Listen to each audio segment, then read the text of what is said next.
Jimi Hendrix, born Johnny Allen Hendrix on November 27, 1942, in Seattle, Washington, grew up in a challenging environment shaped by poverty, instability, and significant family struggles.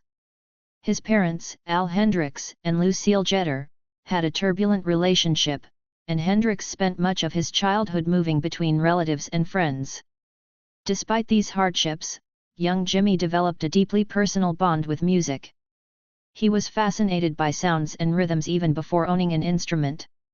As a child, he would pretend to play guitar on household objects, demonstrating a natural sense of timing and creativity that later blossomed into genius. His father recognized his interest and finally bought him his first acoustic guitar for a modest amount, an act that changed Hendrix's life forever. Discovering music and early influences. From the moment he received his first guitar, Hendrix spent hours practicing, teaching himself chords, and imitating the sounds of blues and rock musicians he admired. Influences like B.B. King, Muddy Waters, Howlin' Wolf, and Elvis Presley shaped his musical identity. Soon, Hendrix became known locally as a talented young guitarist who could learn music by ear within minutes. By his teenage years, he joined small bands and performed at local venues, gaining early experience that honed his stage presence and improvisation skills. This period of self-driven learning built the foundation of his future innovation in rock music. Military service and the path toward professional music.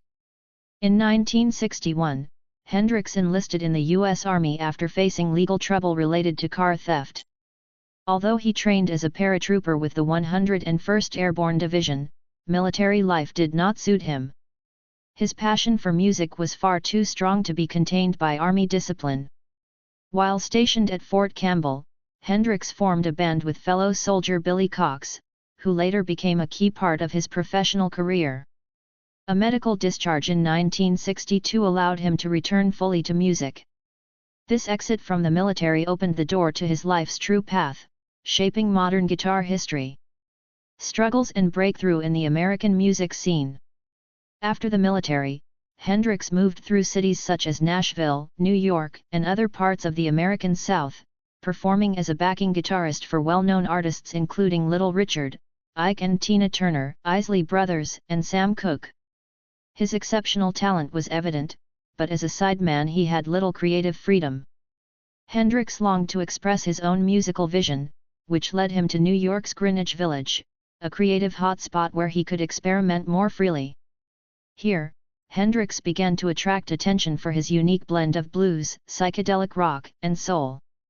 His performances were raw, emotional, and electrifying qualities that caught the attention of international figures. Discovery by Chas Chandler and move to London. Hendrix's career took a dramatic turn in 1966 when Chas Chandler, bassist of The Animals, discovered him performing in New York. Chandler believed Hendrix had the potential to revolutionize the music world and persuaded him to move to London, a city then buzzing with musical innovation. London welcomed Hendrix instantly. There, he formed the legendary trio The Jimi Hendrix Experience with drummer Mitch Mitchell and bassist Noel Redding. The band created an explosive mix of sounds that British audiences had never heard before. Rise to international stardom. Within months, the Jimi Hendrix Experience gained massive popularity. Hendrix's first singles Hey Joe, Purple Haze, and The Wind Cries Mary became major hits. His debut album Are You Experienced, 1967, redefined what electric guitar could be. Using distortion, feedback, wah-wah pedals, and other unconventional techniques, Hendrix transformed the guitar into a vehicle of expression never seen in rock music. His stage presence was equally iconic, playing with his teeth, behind his back, or setting his guitar on fire during performances. This mix of innovation and showmanship made Hendrix a global sensation. Woodstock and cultural impact. In 1969, Hendrix delivered one of the most historic performances in music history at the Woodstock Festival. His rendition of the Star-Spangled Banner became a cultural symbol of the era, expressing the tensions, protests, and hopes of an entire generation. Hendrix's music resonated deeply with the counterculture movement, embracing themes of freedom, peace, and rebellion. His artistry transcended entertainment; it became a voice for social and emotional transformation. Later years, experimentation and creative evolution. In the final years of his life, Hendrix pursued more complex musical directions.